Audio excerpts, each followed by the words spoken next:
왜 사람은 지금 그 모습의 사람이 되었을까요? 왜 어린 소년과 소년은 자라서 현재 그들 모습의 어른이 되었을까요? 사람은 자연적으로 성공을 갈망합니다. 그럼 성공의 정의가 무엇이죠? 왜 이 단어가 모두가 원하는 단어가 되었을까요? 도대체 무슨 뜻이길래? 대부분의 사람들이 성공이 무엇을 뜻하는지 모릅니다. 그게 무엇인지도 모르는 탓에 찾지도 못하죠. 성공이란 간단히 이겁니다. 가치 있는 생각의 진보적인 깨달음. 누군가가 자신이 무엇을 하고 있는지 알고 무엇을 향해 가는지 안다면 그것이 바로 성공입니다. 목표를 향해 계속 노력한다면 그것이 성공한 사람입니다.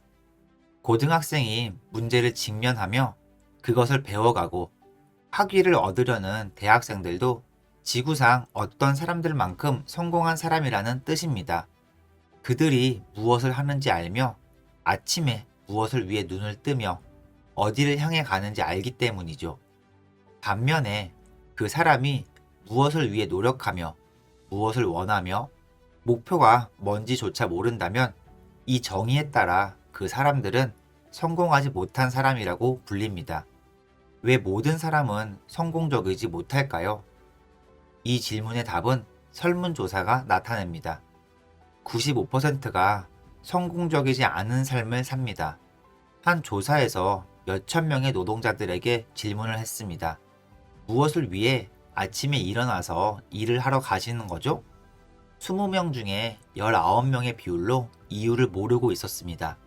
20명 중에 19명 꼴로 일하는 사람들이 아주 추상적인 이유조차 모르고 있더군요. 무엇을 위해 아침에 일어나며 일을 가는지요. 당신이 정확히 반대로 한다면 또 다른 실수를 범하진 않을 겁니다. 이것을 마음에 새겨두세요. 대부분의 사람들은 쓸데없이 보상 없는 게임을 하고 있다는 겁니다. 그리고 이 게임의 이름은 따라가는 자를 따라가기. 지금 한번 스스로한테 물어보세요. 내가 지금 따라가는 이 사람들이 내가 가고 싶은 곳을 향해 가고 있나? 당신은 아침에 일어나서 일을 가죠. 침대에 와서 뻗어버리죠. 다음날 똑같은 것을 다시 반복하죠. 이것을 매일같이 반복해요. 약 40년 동안이요. 여기에 정말 많은 비극이 있습니다. 그들은 어떻게 진실로 가는지 모르기 때문에 역사의 모든 인류와 같이 말이죠. 정말 자신이 누군지도 모릅니다. 본인의 능력과 재능을 깊게 탐구하지도 못했죠. 참으로 안타깝죠. 시작에 앞서 제가 말했습니다. 무엇이 어린아이가 자라서 지금의 모습의 어른이 되게 만들까요? 여기 이유가 있습니다. 물론 유전적 요소들의 결합도 있겠지만 정말로 한 사람이 지금 사람이 되게 만든 것은 사람은 그 사람이 생각한 것이 됩니다. 다시 한번요. 사람은 그 사람이 생각한 것이 됩니다. 가장 많은 시간 동안요. 이렇게 간단한 겁니다. 우리는 우리가 가장 오랜 시간 생각한 것이 됩니다. 이것이 가장 낯선 비밀입니다. 이 낯선 비밀을 잊지 마세요. 한 번 더 말씀드리겠습니다. 우리는 우리가 생각한 것이 된다. 그리고 당신이 아무 생각도 하지 않는다면 당신은 아무것도 안 될 겁니다. 사람에 관한 오랜 기록부터 사람은 두 종류로 나뉜다고 알려져 있죠. 가진 자와 못 가진 자. 저는 어릴 적 대공황 때부터 도대체 어떤 보이지 않는 것이 사람을 가진 자와 못 가진 자로 나누는지 궁금했죠. 왜 성공의 기회가 있는 나라에서 오직 소수만의 경제적 성공을 누리는지 말이죠. 예로 미국의 통계를 확인해 보죠. 국세조사국 출처입니다. 그리고 저는 발견했죠. 65세가 된 사람들 중 오직 10%만이 1800년대 기준 연 600만 원을 법니다.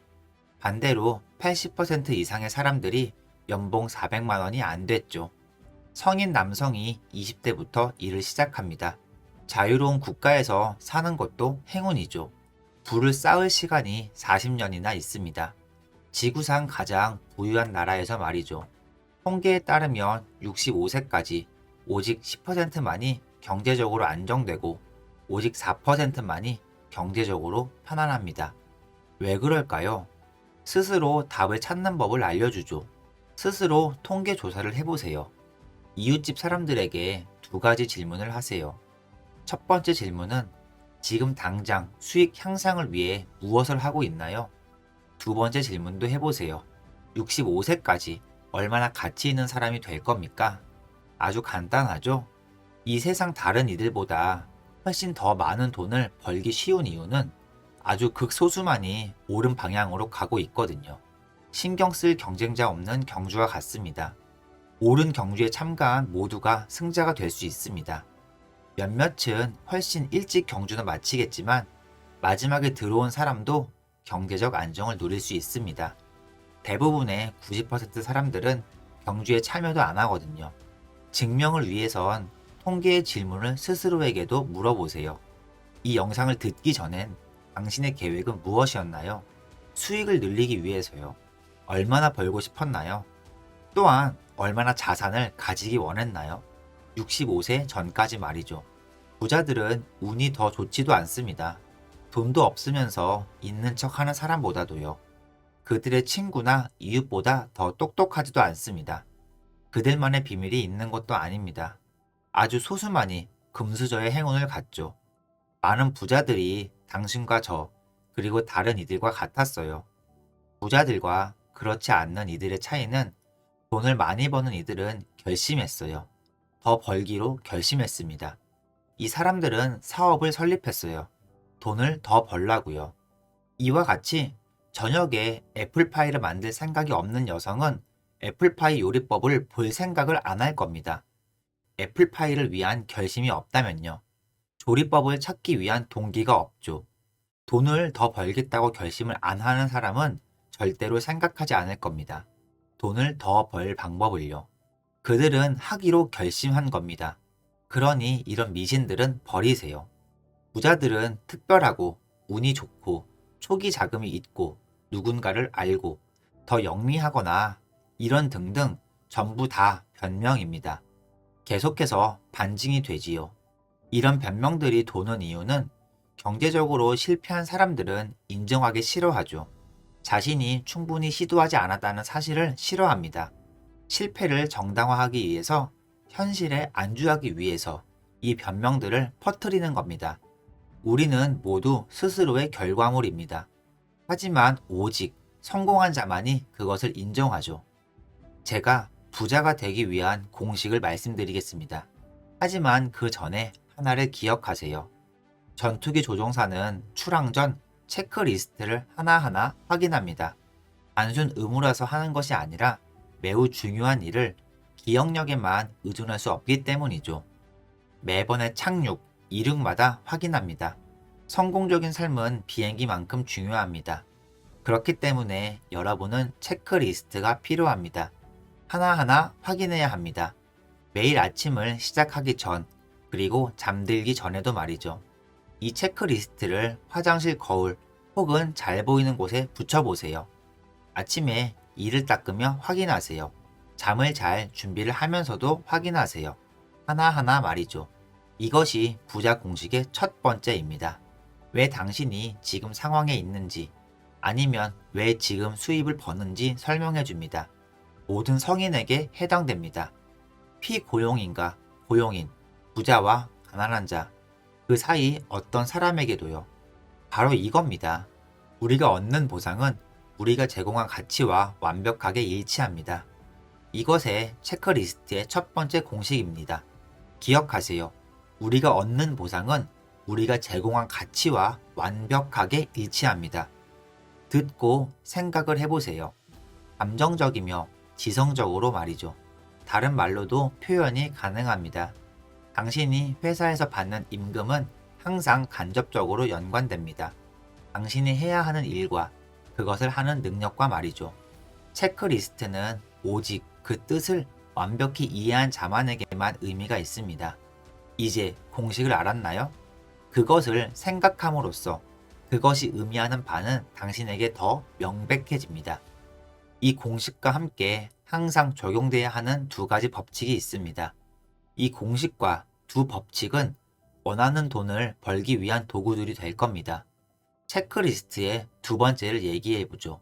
이것을 거울에 두고 매일 보면 압박을 느끼게 될 겁니다. 두 번째, 골드마인드. 오직 사람임을 구별하는 것은 그 사람의 마인드입니다. 그 외 모든 것들은 돼지나 말에서도 볼 수 있어요. 되게 아프게 들릴 수도 있지만 인생을 살아가며 사람들은 진실을 듣지 못해요. 인류의 모든 성공의 핵심은 그들의 마인드에 달려 있습니다. 하나의 아이디어가 당신을 부자로 만듭니다. 아침 기상 후 여분의 시간을 95%의 사람들이 전혀 이용하지 않죠. 아침에 개운하게 샤워하고 옷을 입고 정신을 차린 뒤 빈 종이를 들고 앉으세요. 종이 맨 위에 여러분의 재정적 목표를 쓰세요.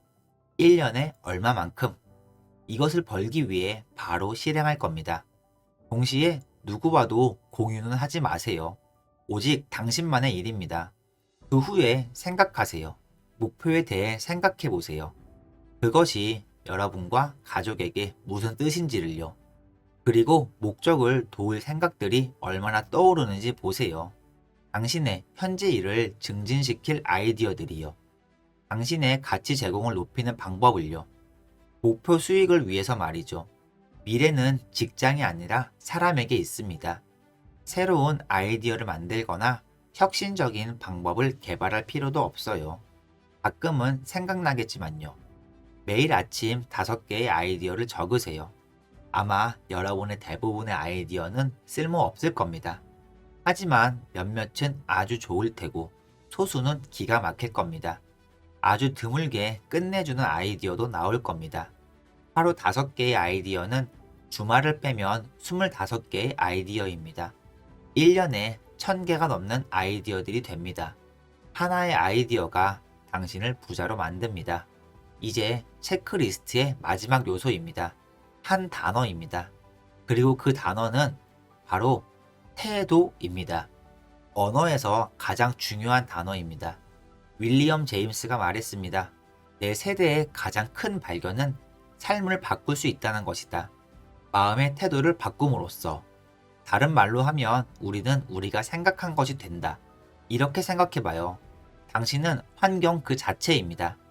당신이 성인이라면 당신의 모든 주변 환경이 인간으로서 당신의 반사체입니다. 당신이 사는 집과 이웃들, 운전하는 차, 입는 옷, 일하는 직장, 주로 어울리는 사람들, 당신의 모든 환경은 당신의 인간성을 나타내는 정확하고 무자비한 거울입니다. 태도를 바꾸는 법이 있을까요? 있습니다. 지금 당장 행동하세요. 당신이 되고 싶은 사람처럼요. 다시 말씀드리겠습니다. 지금 당장 행동하세요. 당신이 되고 싶은 사람처럼. 당신이 이미 목표를 이룬 사람이라면 지금 뭘 할 거죠? 내일은요? 또 올해는요? 당신이 되고 싶은 사람처럼 행동하세요. 새로운 태도를 연습하세요. 매 시간, 매일, 매주, 매일 아침 몇 분씩 생각하는 연습을 하세요. 나중에는 하루 종일 생각을 할 겁니다. 또한 아까 말씀드렸던 공식을 기억하세요. 우리가 얻는 보상은 항상 우리가 제공하는 가치와 비례한다. 이 말을 매일같이 반복하세요. 이름과 주소처럼 당신의 일부가 될 때까지요. 제공하는 가치가 커질수록 얻는 보상이 커지게 되는 것이죠. 매번 들을 때마다 새로운 것을 느낄 겁니다. 새로운 생각을 하며 절대 과거처럼 되지 않을 겁니다.